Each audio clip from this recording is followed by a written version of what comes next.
What has been called the crime and the trial of the century is over.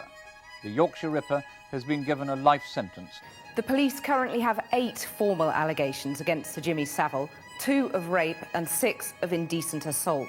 He controlled organised crime in the East End of London in the 60s. Both were jailed for life in 1969 after being convicted of murder.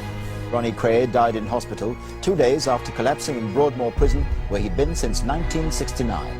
Jimmy Savile was a man who used the cover of celebrity to attack boys and girls, men and women, patients and staff. The youngest victim, just 5 years old. And the subsequent trial of Peter Sutcliffe are by no means finished with. A jury has decided that the Ripper was a monster, not mad, but evil.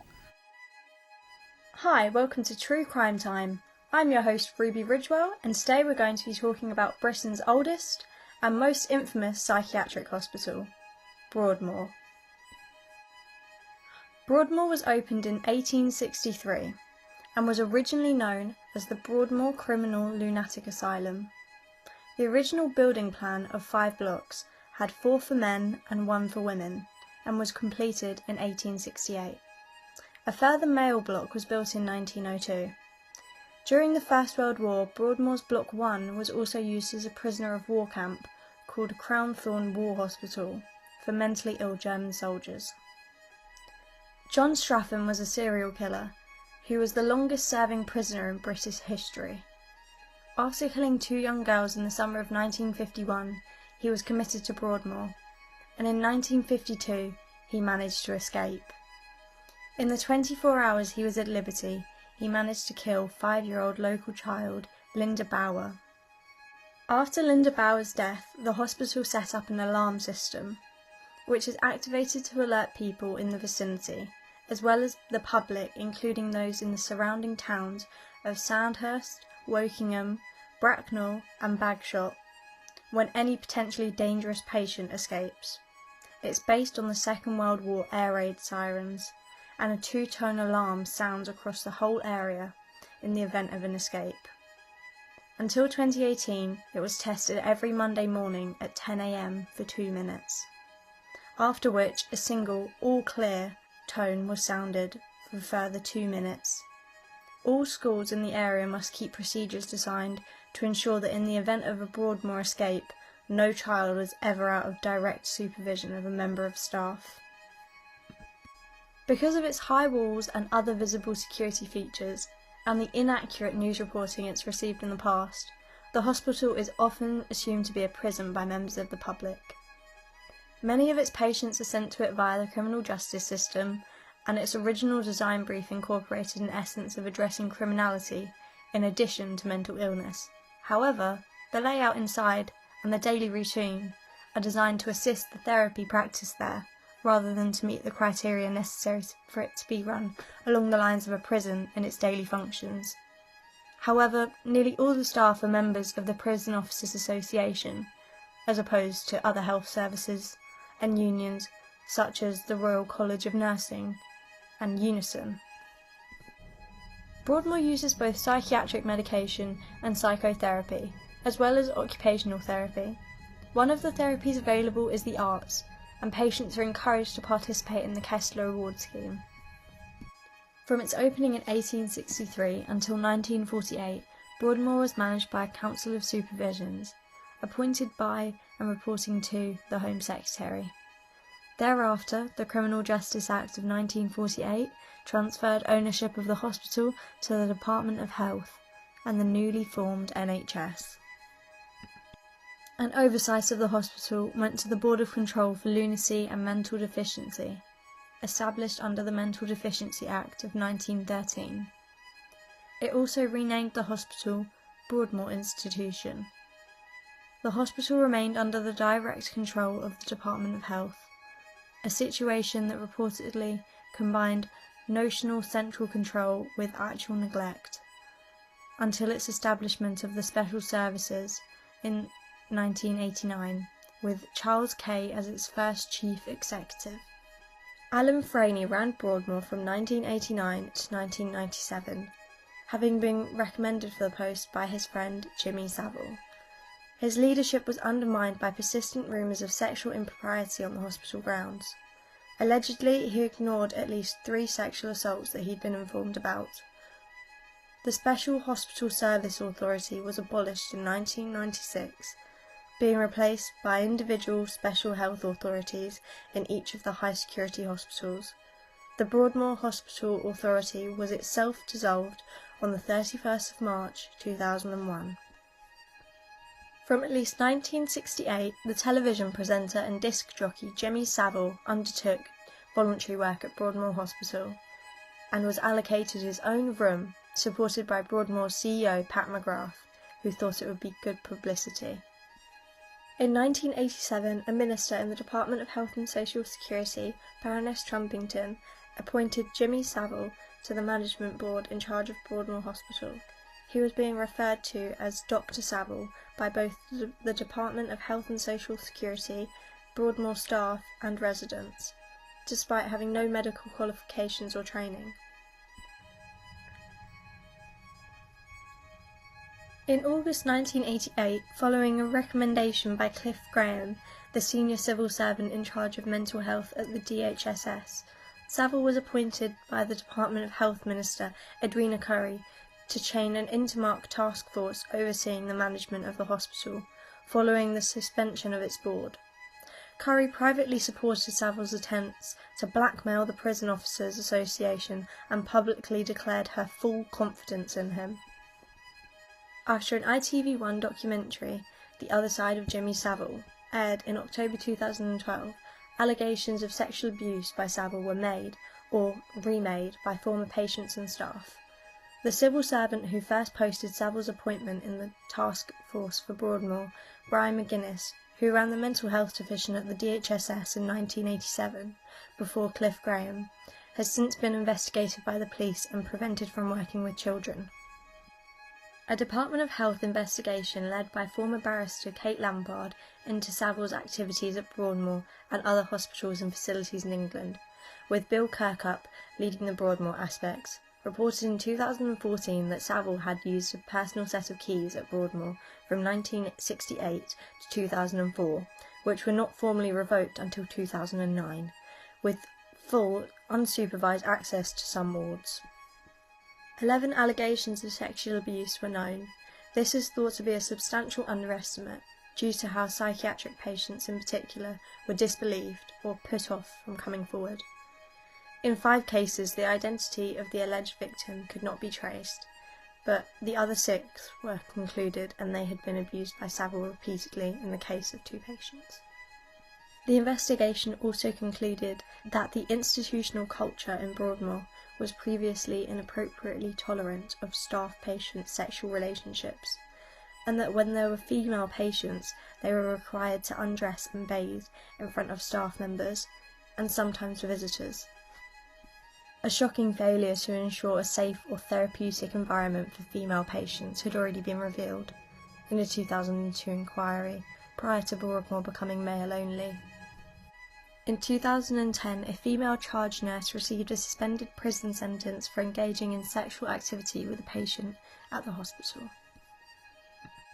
On the 1st of April 2001, West London Mental Health Trust took over the responsibility for Broadmoor Hospital. The Trust reports to the NHS Executive through the NHS England London. The former director, who then became the CEO of the Trust, quit in 2009 after Healthcare Commission's and Care Quality Commission's findings of serious failures to ensure patient safety at Broadmoor. In 2014, the Director of Specialist and Forensic Services resigned, just prior to the conclusions of an investigation into a bullying culture. The next permanent CEO resigned in 2015, in the wake of a poor Care Quality Commission's finding and other problems in the Trust. The new head of security was appointed in March 2013, John Hunerium, who had 30 years' experience in Scotland Yard and had worked as a bodyguard for members of the royal family. Meanwhile, the Trust allowed ITV to film a 2-part documentary within Broadmoor in 2014. Press releases stated that on average there are 4 assaults per week on staff. psychiatrist Alman Basu, clinical director of Broadmoor since March 2014, promoted the documentary, but then decided to leave the NHS in 2015 amidst funding and staffing problems, despite the Trust having just highlighted investment in his skills through his prestigious initiative to improve the quality of patient care in the NHS. Broadmoor is one of 3 maximum security psychiatric hospitals in the UK, the others being Ashworth and Rampton, but it's always received the most interesting cases, meaning that psychiatrists and doctors compete to work there. Despite the many infamous patients held at the hospital, like Ronnie Kray, Ian Brady and Peter Sutcliffe, perhaps the most notorious is one who few of Broadmoor's residents ever saw, the real-life Hannibal Lecter. Robert Maudsley was in Broadmoor for 3 years in the 70s. Born in 1953, he was the son of a Liverpool lorry driver who beat him mercilessly whenever he came home from the orphanage which had taken him into its care. He drifted through foster homes and psychiatric hospitals. By 1973, he was a rent boy, picked up by a labourer who showed him pictures of abused boys. Maudsley garroted him and was sent to Broadmoor with the new nickname, Blue, which was the colour of the labourer's face when he was slowly choked to death. His next and most lasting nickname was Spoons. In 1977, Maudsley and another patient took a third patient, a paedophile, and barricaded themselves in a cell with him. The paedophile was tortured for 9 hours before Maudsley garroted him and held up his body so that the staff could see through the spy hatch. When the staff were let in, they found that the man's skull had been cracked open like a boiled egg, with part of the brain missing and a spoon hanging out of the cranium. Strangely, Maudsley was deemed fit to stand trial after this crime. Despite his plea to be sent back to Broadmoor, he was committed to Wakefield Prison. After several more killings, Maudsley now lives in solitary confinement in a 2-cell glass cage, very like the one pictured in Silence of the Lambs. His furniture is made of compressed cardboard, and on his 1 daily hour of exercise, 6 prison officers have to escort him. Notorious gangsters Ronnie and Reggie Kray were convicted of the murders of George Cornell and Jack the Hat McVitie in 1969 and sentenced to 30 years. A decade later, Ronnie was diagnosed with schizophrenia and moved to Broadmoor, where he was soon living in the lap of luxury. His room was carpeted, with cushions on the bed. He ordered his own curtains, had pictures of his parents, brothers and old friends, and even some boxing memorabilia on display. He loved music so much he was even allowed to have a record player in his room. Maureen Flanagan, a longtime family friend of the Krays, recalls her visits to Broadmoor with Ronnie's older brother, Charlie Kray, and says, "He was immaculately dressed in an Italian suit, white starched shirt, beautiful Italian silk tie, and a Hankley gold watch." After that, Maureen took a tailor into the hospital every October to measure him for a new suit. The tailor had to measure him in the visiting hall. She said he had the finest Italian silk shirts, silk socks, and the most beautiful cufflinks that people would send in as presents. During visits, Ronnie and his guests were served tea and cakes on fine china by a butler in a smart white jacket, and his Friday night meal was a pork pie that was delivered by Harrods every week. The butler Maureen spoke about was actually double murderer Charlie Smith, who knew it was better to stay on Ronnie's good side. To pass the time, Ronnie took up gardening, spending 4 mornings a week attending the extensive grounds, as well as painting and writing poetry. Ronnie was nicknamed the Duke of Broadmoor and the Colonel. He was the top dog in Broadmoor, but had little time for many of the patients, especially Peter Sutcliffe. Ronnie couldn't stand anybody that would hurt women and children. He believed you shouldn't even swear in front of them. The Kray twins ordered 2 vicious attacks on Peter Sutcliffe. The notorious gangsters supposedly hated Sutcliffe for his vile crimes against women. One attack saw Sutcliffe slashed across the face with a broken coffee jar, which left him needing 30 stitches across his face. Another saw him stabbed 10 times in both eyes with a ballpoint pen, resulting in him going blind in one eye and severely damaging the other. Peter William Sutcliffe was born on the 2nd of June 1946. He was an English serial killer who was dubbed the Yorkshire Ripper by the press. On the 22nd of May 1981, he was found guilty of murdering 13 women, with his youngest victim being only 16 years old, and attempting to murder 7 others between 1975 and 1980. He was sentenced to 20 concurrent life sentences, which were converted to a whole life order in 2010. 2 of Sutcliffe's murders took place in Manchester. All the others occurred in West Yorkshire. Sutcliffe initially attacked women and girls in residential areas, but appeared to have shifted his focus to red light districts, because he was attracted to the vulnerability of prostitutes. He had allegedly regularly used the services of prostitutes while in Leeds and Bradford. After his arrest in Sheffield by South Yorkshire Police for driving with a false number plate in January 1981, Sutcliffe was transferred to the West Yorkshire Police, who questioned him about the killings. He confessed to being the perpetrator, saying that the voice of God had sent him on a mission to kill prostitutes. At his trial, Sutcliffe pleaded not guilty, on the grounds of diminished responsibility, but he was convicted of the murder on a majority verdict. Peter Sutcliffe's was one of the largest and most expensive manhunts in British history, and West Yorkshire Police was criticised for its failure to catch Sutcliffe, despite having interviewed him 9 times in the course of its 5-year investigation. Sutcliffe was transferred from prison to Broadmoor Hospital in March 1984 after being diagnosed with paranoid schizophrenia. Although he wasn't liked by many of the other patients, Sutcliffe struck up a sickening friendship with sexual predator Jimmy Savile in the late 1980s when they both found themselves residents of Broadmoor. Sutcliffe, however, was an inmate, and Savile was a charity hero with gold-plated keys to the gates. Jimmy Savile, who is estimated to have raped and molested more than 500 little girls, boys, and vulnerable women and men over a 50-year period, also called for Broadmoor inmates, including women killer Sutcliffe, to be allowed to have sex as part of their rehabilitation. Savile said, "All guys together or all girls together isn't very healthy. We have got to give our patients some reason to want to rehabilitate, and falling in love is one of the strongest." During Jimmy's stint in charge, he often invited his friends to have tours after hours at Broadmoor. The most well-known case of this is when he invited now well-known paedophile Rolf Harris to view Broadmoor and tour the grounds, late at night when patients were undressing and ready for bed. After his death in 2009, it was revealed that the Yorkshire Police hunting the Ripper had taken a mould of Jimmy Savile's teeth.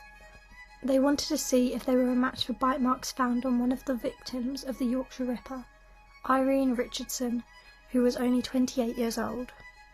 Savile's Leeds penthouse overlooked Roundtree Park, where Sutcliffe murdered Irene Richardson on the 5th of February 1977. There are numerous theories arguing that Savile was in fact the second Yorkshire Ripper, and that's why Savile and Sutcliffe had such an interesting friendship. Okay, sadly that's all for today, but make sure to tune in next week, right here, to find out more information about the gruesome crimes committed by Jimmy Savile and the charges of gross neglect Broadmoor Hospital faced. Thank you, goodbye!